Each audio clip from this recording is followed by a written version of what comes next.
दोस्तों, कैसे हैं आप सब। आपका स्वागत है मेरे YouTube channel media skills lab पर। तो आज हम बात करने वाले हैं उन फाइल साइज के बारे में जो प्रिंटिंग के लिए काफ़ी हैवी हो जाती हैं। जब हम खुद डिजाइनिंग कर रहे हैं उस फाइल्स पर, तो उस फाइल्स के अंदर हमारा काम करना काफ़ी मुश्किल हो जाता है। वो फाइल्स या तो इतनी हैवी हो जाती हैं कि वो बार बार लैग करने लगती हैं। तो दोस्तों, आज हम बात करने वाले हैं अपनी फाइल साइज के बारे में। फाइल साइज को रिड्यूस किस तरह से किया जाता है। आपने देखा होगा, जब हम अपनी कोरल की फाइल को डिज़ाइन करते हैं तो डिज़ाइन करते करते आपका सिस्टम और आपका सॉफ्टवेयर लैग करने लगता है। वो करता क्यों है, उस कंडीशन के बारे में बात करेंगे, उस सिचुएशन के बारे में बात करेंगे कि वो होता क्यों है। और दूसरी बात, जब आपकी फाइल बन जाती है, बनने के बाद में, डिज़ाइन होने के बाद में जब हम उसको किसी प्रिंटिंग वर्कशॉप को भेजते हैं तो वो फाइल जाने में काफ़ी टाइम लगाती है, क्योंकि उसका फाइल साइज काफ़ी हैवी बन जाता है।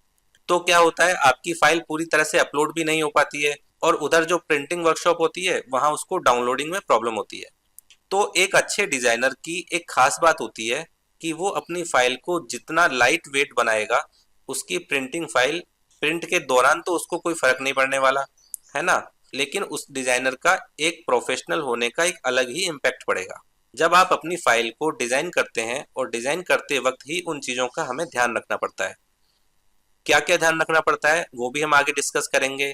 और वो सारी बातें हम डिस्कस करने वाले हैं दोस्तों, जो डिजाइनिंग के अंदर हमें जरूरत पड़ेगी कि किस तरीके से हम अपनी फाइल को इतना रिड्यूस कर दें, इतना लाइट वेटेड बना दें कि जब हम प्रिंटिंग के लिए भेजें तो वो तुरंत तो सेंड हो जाए, तुरंत अपलोड भी हो जाए, और किसी अगले डिजाइनर को या किसी प्रिंटिंग शॉप पर उसको ओपन होने में किसी तरह की कोई दिक्कत पैदा ना हो। तो चलो दोस्तों, अब हम उसी पॉइंट पर आ जाते हैं। तो दोस्तों, अगर आप मेरे वीडियोस पर नए हैं तो उसे जल्दी से सब्सक्राइब करिए, ताकि आने वाले छोटे छोटे इंपॉर्टेंट वीडियोस आपसे मिस ना हो पाए। ठीक है, चलिए अब हम चलते हैं अपने फाइल रिड्यूस वाले पॉइंट पर। देखिए, मैं आपको दिखाता हूँ कि हमारी ये फाइल जो है, ये 2 पेज की फाइल है। 2 पेज की फाइल मतलब ये ट्राई फोल्ड फाइल है। इसको 2 बार हम ऐसे फोल्ड कर सकते हैं। सेंटर से देखिए, हम इसको यहाँ से और यहाँ से बीच में से फोल्ड करेंगे तो ये ट्राई फोल्ड ब्रोशर बन जाएगा हमारा। ये जो ब्रोशर है, ट्राईफोल्ड ब्रोशर है। ये इसका फ्रंट पेज है और ये पेज 2 इसका इनसाइड पेज है। अब अगर इस फाइल का साइज हम देखें तो ये काफी ज्यादा है। मैं आपको दिखाता हूँ किस तरीके से। देखिए, ये मेरी फाइल है और इस फाइल की प्रॉपर्टी में चेक करता हूँ। देखिए, इस फाइल की प्रॉपर्टी है 244 MB। 244 MB इस फाइल का साइज है। अब इस फाइल के इतने ज़्यादा साइज होने की वजह से कई बार क्या होता है, डिज़ाइन करते समय आपका सिस्टम लैग करने लगता है, और प्रिंटिंग के लिए जब इस फाइल को भेजेंगे तो हो सकता है ये पूरी तरह अपलोड ना हो। अगर आपका इंटरनेट स्लो है तो ये फाइल पूरी तरह अपलोड भी नहीं हो सकती। इसी के दूसरी तरफ, अगर हम इस फाइल साइज को इतना छोटा, इतना रिड्यूस कर दें कि वो 10 MB तक या 5-6 MB तक भी अगर फाइल बन जाए, तो उसको हम आसानी से किसी भी प्रिंटिंग वर्कशॉप को भेज सकते हैं और उससे आसानी से इसको प्रिंट करवा सकते हैं। और दूसरी तरफ आपका सिस्टम डिजाइन करते टाइम लैग भी नहीं करेगा और किसी तरह की कोई परेशानी भी नहीं आएगी। तो चलिए, इसको किस तरह से हम फाइल को छोटा कर सकते हैं, अब वो मैं आपको समझा देता हूँ। देखिए, इमेज को इंपोर्ट करते हैं। इमेज को इंपोर्ट करने के बाद हम उसको बिटमैप में कन्वर्ट नहीं करते हैं। बिटमैप में कन्वर्ट नहीं करने से क्या होता है, जैसे हमने 10 MB की कोई फाइल इंपोर्ट करी, इंपोर्ट करने के बाद उस फाइल साइज को बिटमैप नहीं करने से 10 MB का ही रहने वाला है, और बिटमैप करने के बाद क्या होगा, वो फाइल साइज आपका रिड्यूस हो जाएगा। कैसे होगा वो मैं आपको समझा देता हूँ। और दूसरी चीज क्या करते हैं, हम उस फाइल को जितना जरूरत है उतना रखते हैं और बाकी का पोर्शन क्रॉप कर देते हैं। क्रॉप करने का मतलब हो गया, देखिए मैं आपको दिखाता हूँ। जैसे हमारे पास में ये एक इमेज है, इस इमेज को, ये इमेज है, ये इमेज अभी पावर क्लिप है। पावर क्लिप के अंदर जाने के बाद हम देखेंगे हमारी साइज, हमारी जो फाइल है थोड़ी सी बड़ी है। तो हम क्या करेंगे, जितना हमें जरूरत है उतना पोर्शन रखेंगे और बाकी क्रॉप कर देंगे। देखिए, मैं थोड़ा सा इसे जूम कर लेता हूँ। जूम करने के बाद आप देखेंगे मुझे जितनी जरूरत है उतना मैं रखता हूँ। उतना रखने के बाद ये मैंने क्रॉप किया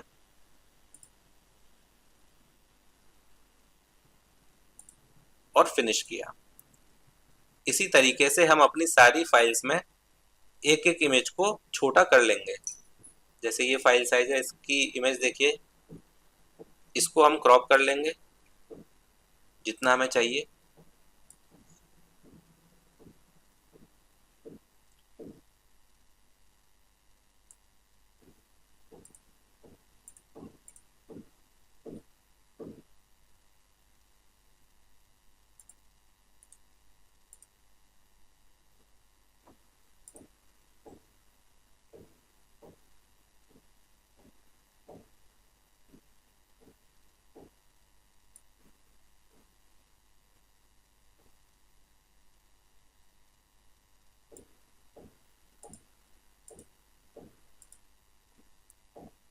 इस तरीके से धीरे धीरे हम अपनी फाइल्स में जब भी यूज करेंगे तो उसको क्रॉप करके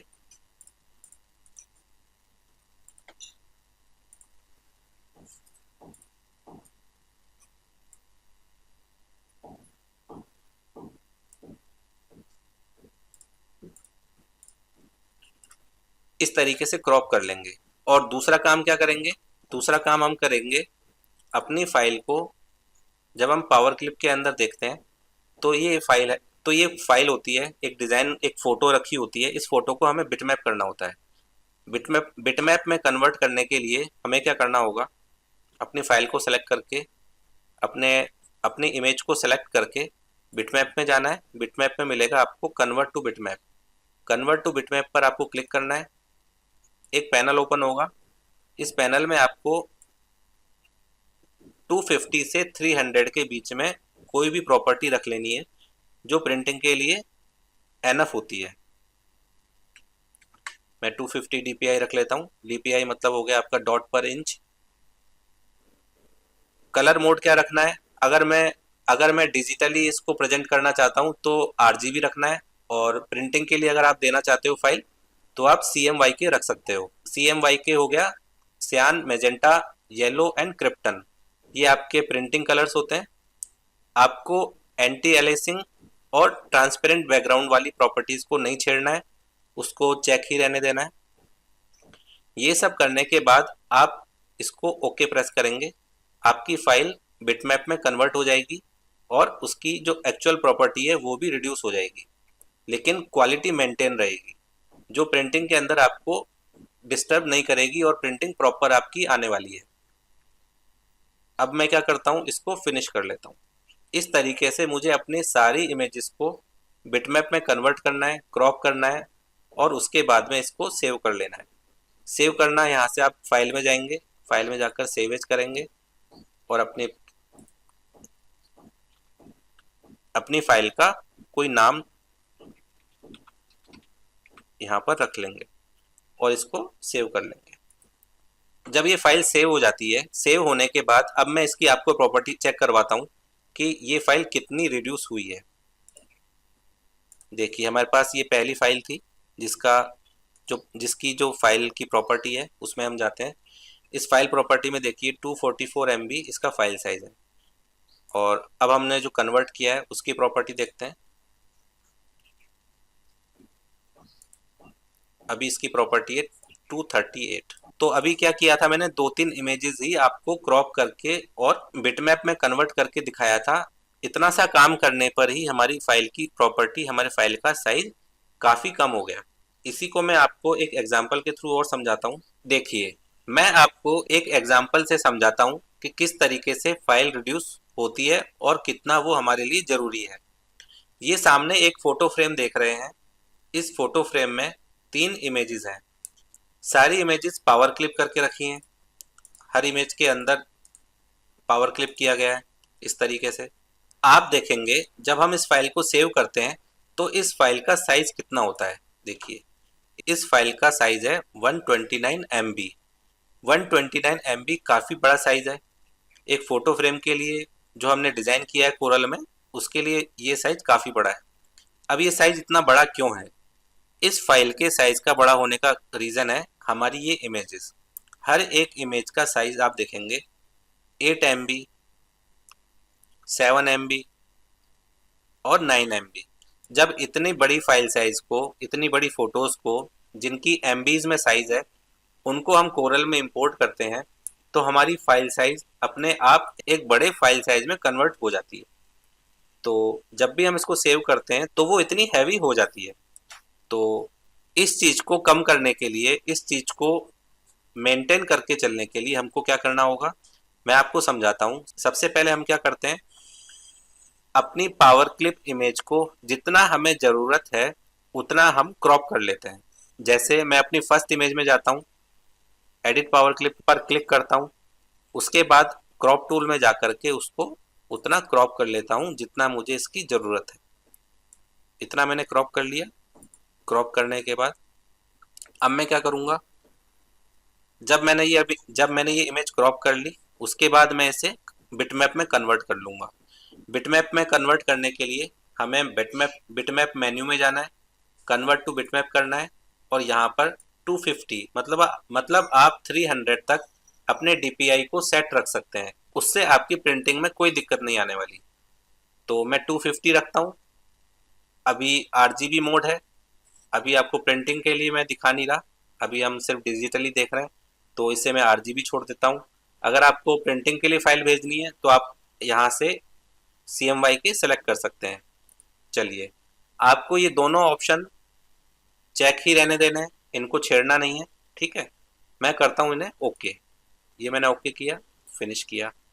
अब मैं चलता हूँ अपनी सेकंड इमेज में। इसको मैंने पावर क्लिप एडिट किया।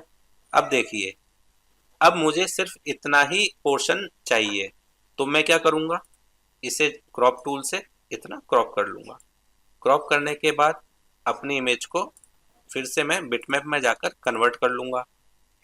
250 DPI ठीक है, RGB ठीक है, इन दोनों को नहीं छेड़ना है, ओके, फिनिश किया। अब हम चलते हैं अपनी तीसरी इमेज में। पावर क्लिप किया, पावर क्लिप के अंदर एडिट किया, एडिट करने के बाद क्रॉप करते हैं। ये इतना पोर्शन मैंने क्रॉप किया। क्रॉप करने के बाद अपने बिटमैप में जाकर ठीक वही प्रोसेस फॉलो करते हैं, ठीक है। अब हम करते हैं ओके। अब देखिए, अब हम क्या करेंगे, अब हम अपनी फाइल को दोबारा से सेव करेंगे। सेव करने के बाद मैं आपको इसकी प्रॉपर्टी चेक कराऊंगा कि इसकी क्या प्रॉपर्टी है। मैंने इसका नाम रख दिया कन्वर्ट फोटो फ्रेम और मैंने इसे सिंपली उसी लोकेशन पर सेव कर दिया। उसी लोकेशन पर सेव करने के बाद अब हम अपनी फाइल साइज को देखते हैं, चेक करते हैं कि वो कितना फाइल साइज बन गया है। देखिए, मेरा पहली जो फाइल थी वो थी हमारी 129 MB की, और अब हमारी जो दूसरी फाइल है वो हो गई है 23 MB की। तो कहने का मतलब 129 MB जो हम यहाँ देख रहे हैं ये काफ़ी बड़ा साइज होता है, और ये प्रिंटिंग के लिए कई बार अपलोड करने में दिक्कत करता है, भेजने में दिक्कत करता है। और उसी के पास में जो दूसरी फाइल हमने सेव करके रखी थी उसका आप फाइल साइज देखेंगे तो वो हो गया 23 MB। तो कितना कम हमने इस फाइल को रिड्यूस करके रख लिया है। तो इस तरीके से हम अपनी फाइल को रिड्यूस कर सकते हैं, उसका साइज रिड्यूस कर सकते हैं और अपने काम को आसान बना सकते हैं, प्रिंटिंग को आसान बना सकते हैं। तो दोस्तों, आपको मेरा वीडियो कैसा लगा? अगर आपको इससे कुछ नया सीखने को मिला हो तो आप मेरे वीडियो को लाइक कर सकते हैं। मिलते हैं नए वीडियो में नई जानकारी के साथ। अभी के लिए मैं इजाज़त चाहता हूँ। धन्यवाद।